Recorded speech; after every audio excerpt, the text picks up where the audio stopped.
Really happy to have everybody join this panel this afternoon. Welcome to the Overseas Press Club of America. This is our pre-World Cup panel with three fantastic experts. Firstly, I'm Vivian Watt. I'm a member of the board of the OPC, and we are really delighted today to have three people here who've spared some time in their crazy schedule before the World Cup. First, Simon Cooper. Simon, a fellow Parisian and a columnist for the Financial Times and a veteran writer about global soccer, as we'll call it this afternoon, given that we're the OPC of America, and a very keen observer of all things FIFA. Next, we have Miguel Maduro in Lisbon.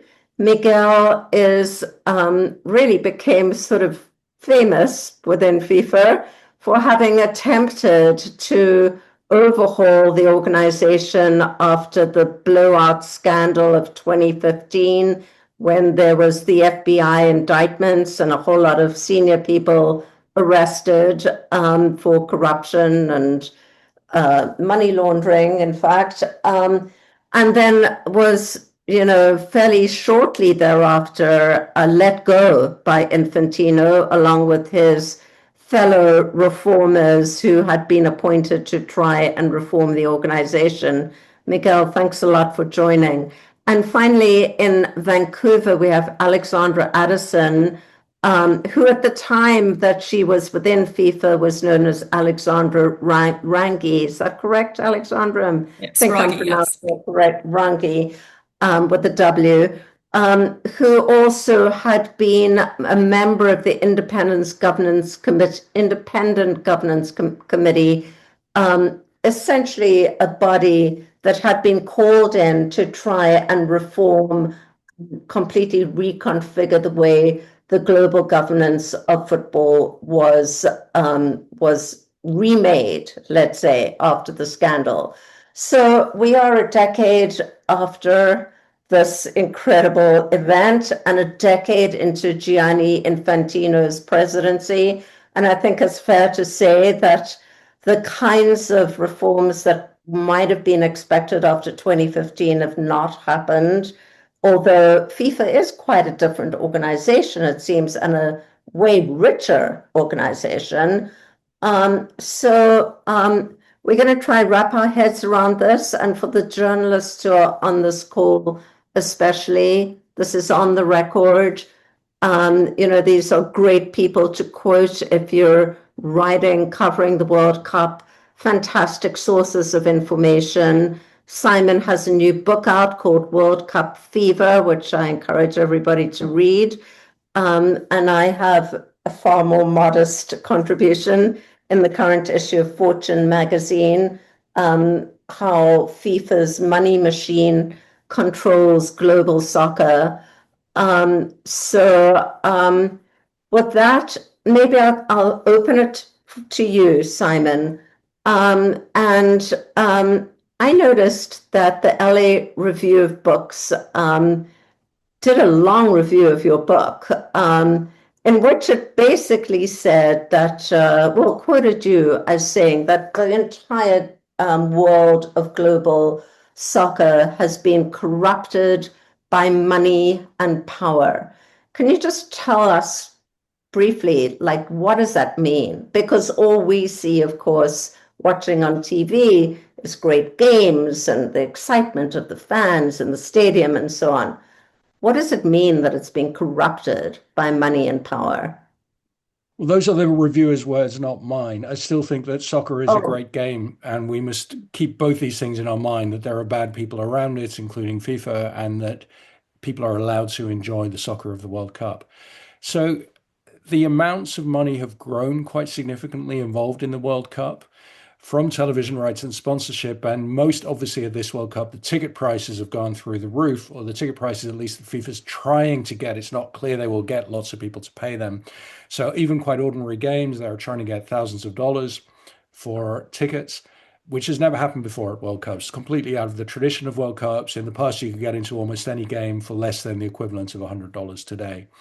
So the amounts have gone up. FIFA takes about 9 billion from this World Cup. And what happens with it is somewhat opaque, but the idea is to channel it to the 200 or so national football associations, from India to the Marshall Islands. And often they get completely equivalent amounts, not divided per capita. So India gets the same as the Marshall Islands. A lot of these federations are very small, kind of one-man bands, where the president of the federation might stick that money in his back pocket or in his bank account without really any supervision. And then the deal is that those 200 national federation presidents vote for FIFA, vote for Infantino, who has actually been re-elected unopposed twice, and he's created a sort of autocratic grip on FIFA. So FIFA's game, they have this one property that makes money, the Men's World Cup, channel that money to the national federations. Don't worry what the national federations do with it largely. And then Infantino remains in power forever. Fans have no grip on it. Media has no grip on it. Infantino has not given a press conference in 3 years. He operates as a kind of one-man band. So if you want to know what he's doing, what FIFA policy is, follow his personal Instagram account where most of the announcements get made. That's the corruption in World Cup soccer. In clubs always lose money. There's a lot of Americans now who've bought big European clubs hoping to make money out of them. I think they will be disappointed. The money in soccer historically goes to players and agents. So, Alexandra, I wanted to quickly, throw this to you. You are in an international anti-corruption organization, Trace International. Are we looking at like kind of a sort of run-of-the-mill organization? Are there like dozens such international organizations that are a little bit like FIFA, that run like FIFA, which I guess you would most accurately described as a kind of system of patronage, uh, or is this like really something very peculiar? It's peculiar in two ways. It's peculiar in the governance world more generally. When I was first asked to join the IGC, my experience was entirely corporate, commercial bribery. And I thought, well, how hard can this be? It's a nonprofit. It's dedicated to a sport. There's this very strong sense of, I believed, public interest and a desire to improve things. And that was all a mistake. I mean, it turned out to be just a kind of window dressing effort.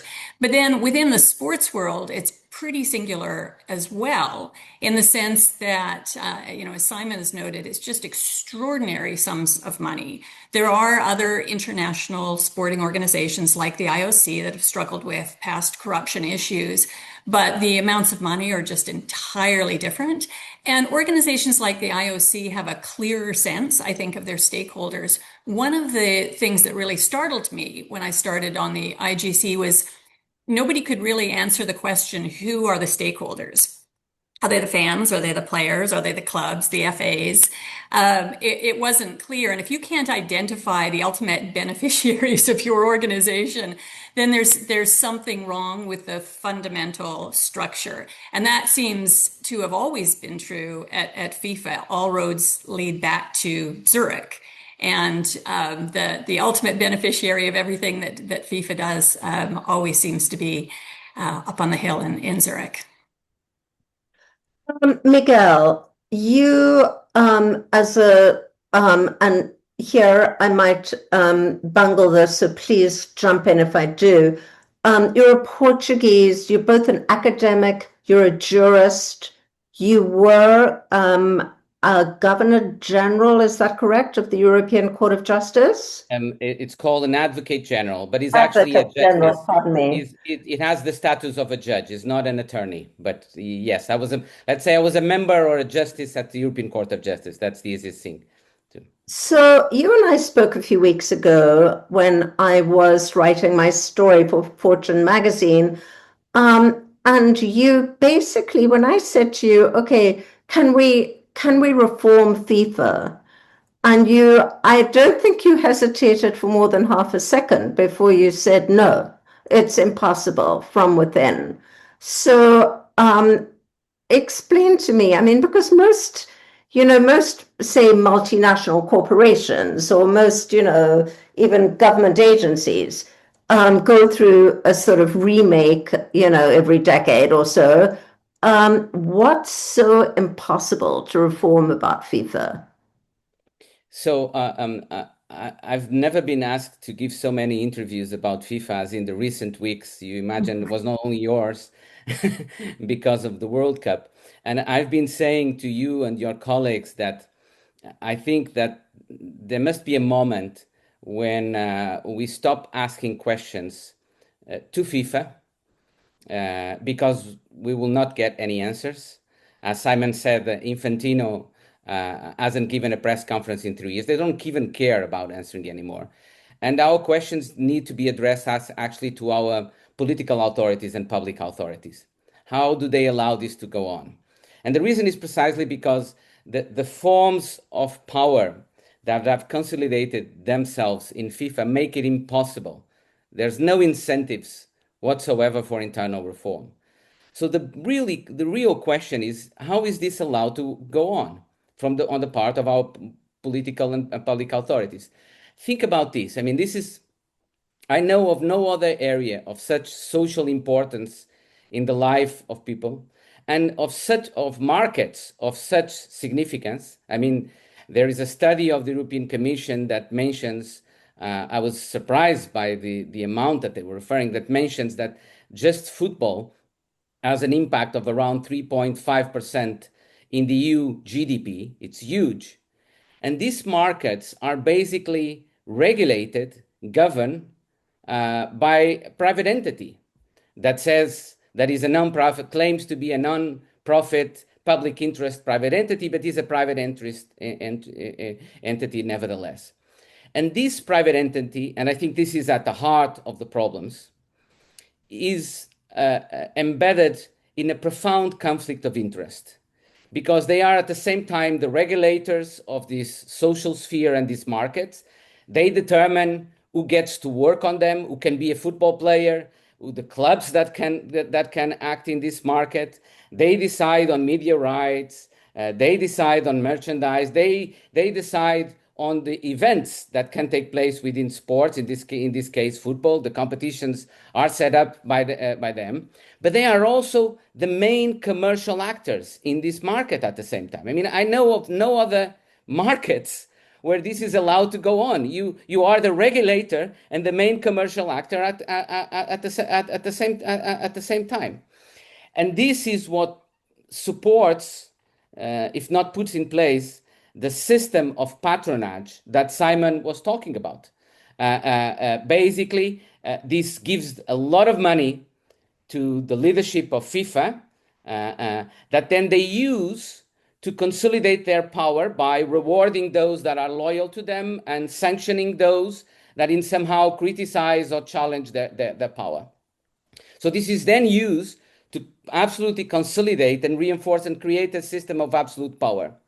The irony is that they claim that they ought to have this extreme autonomy in governing football because they claim this bottom-up legitimacy, somehow by referring to representing all the stakeholders of football, when they don't. They not at all. And is the total opposite of that, as Alexander was saying. I mean, it is basically a political cartel with a small group of people that controls the money, and by disbursing this money maintains an absolute grip over power, and it goes on like that. And that's the reason why, even if they claim there's this bottom-up legitimacy, they operate top-down.